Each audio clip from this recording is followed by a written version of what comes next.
एक सवाल से शुरू करते हैं। क्या हर महीने बैंक खाते से कटने वाली एसआईपी की किश्त वाकई एक सोची समझी योजना का हिस्सा है या फिर बस एक आदत? आज हम म्यूचुअल फंड एसआईपी की इसी दुनिया में थोड़ा गहरा उतरेंगे और उन आम सेल्स पिचों की पड़ताल करेंगे जो अक्सर अच्छे खासे निवेश को भी जोखिम में डाल सकती हैं। सबसे पहले जरा इस आंकड़े पर नजर डालिए। 10.45 करोड़ ये भारत में चल रहे एक्टिव एसआईपी खातों की संख्या है। मतलब करोड़ों लोग अपनी मेहनत की कमाई को बढ़ाने के लिए इस तरीके पर भरोसा कर रहे हैं। ये वाकई में बहुत बड़ी बात है। और बात सिर्फ खातों की संख्या की नहीं है। हर महीने करीब करीब 29,000 करोड़ रुपए एसआईपी के जरिए बाजार में आ रहे हैं। इससे साफ पता चलता है कि ये सिर्फ एक ट्रेंड नहीं रह गया है, बल्कि निवेश की दुनिया में एक बहुत बड़ा बदलाव आ चुका है। लेकिन जब भी कोई चीज इतनी पॉपुलर हो जाती है तो एक सवाल जरूर उठता है कि क्या इतनी बड़ी संख्या में लोग जो कर रहे हैं वो सही तरीके से कर रहे हैं? क्या हर कोई सोच समझकर फैसला ले रहा है या बस एक दूसरे को देखकर इस दौड़ में शामिल हो गया है? देखिए, इस सवाल का जवाब अक्सर उन सेल्स पिचों में छिपा होता है जो हमें और आपको सुनने को मिलती हैं। तो चलिए आज उन 5 सबसे आम लेकिन भ्रामक मिथकों की बात करते हैं जो अक्सर निवेशकों को गलत रास्ते पर ले जा सकते हैं। ये 5 बातें सुनने में कितनी अच्छी और आसान लगती हैं, है ना? ऐसा लगता है जैसे निवेश का सारा निचोड़ बस इन्हीं लाइनों में है। लेकिन सच कहूं तो इन आसान दिखने वाली बातों के पीछे अक्सर बड़े जोखिम छिपे होते हैं जो एक अच्छी निवेश रणनीति की सबसे जरूरी बातों को नजरअंदाज कर देते हैं। तो अब वक्त है कि इन आकर्षक दावों की हकीकत को परखा जाए। चलिए एक एक करके देखते हैं कि आंकड़े और तर्क क्या कहते हैं। सबसे पहली और सबसे आम पिच, अरे एसआईपी ही तो इमरजेंसी फंड है, जब जरूरत पड़े पैसे निकाल लेना। सुनने में तो ये बहुत सुविधाजनक लगता है कि एक ही जगह पैसा हर काम आ जाएगा। लेकिन अब जरा इस चार्ट को देखिए। ये पिछले 1 साल के इक्विटी फंड रिटर्न दिखा रहा है। अस्थिरता साफ नजर आ रही है। देखिए, स्मॉल कैप फंड्स तो माइनस में हैं, -0.11% पर। अब सोचकर देखिए, अगर किसी को ठीक इसी समय पैसे की इमरजेंसी आ जाए जब बाजार नीचे है, तो उसे अपना पैसा नुकसान में निकालना पड़ेगा। ये कोई सेफ्टी नेट नहीं बल्कि एक जाल साबित हो सकता है।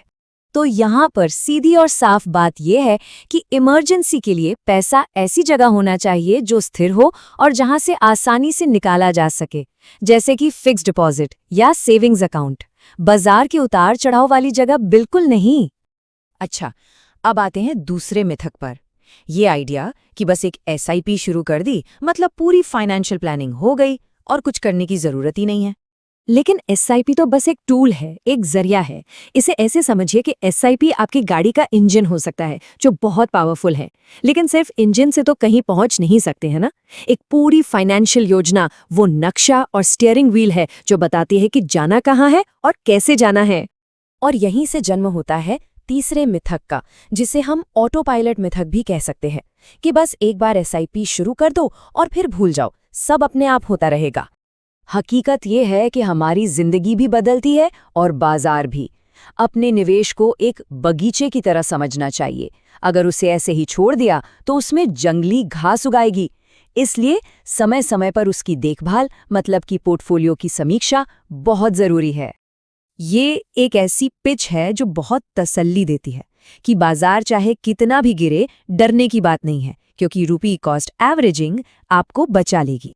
हाँ, ये सच है कि रुपी कॉस्ट एवरेजिंग से बाजार गिरने पर ज्यादा यूनिट्स खरीदी जाती हैं, जो लंबे समय में फायदा देता है। लेकिन ये कोई जादू की छड़ी नहीं है। अगर बाजार में बड़ी गिरावट आती है तो आपके निवेश की कुल वैल्यू भी काफी नीचे आ सकती है। ये नुकसान को कम करता है, खत्म नहीं करता। और अब सबसे आकर्षक और शायद सबसे खतरनाक पिच, जिसमें बड़े बड़े रिटर्न के आधार पर भविष्य की एक बहुत ही सुनहरी तस्वीर दिखाई जाती है।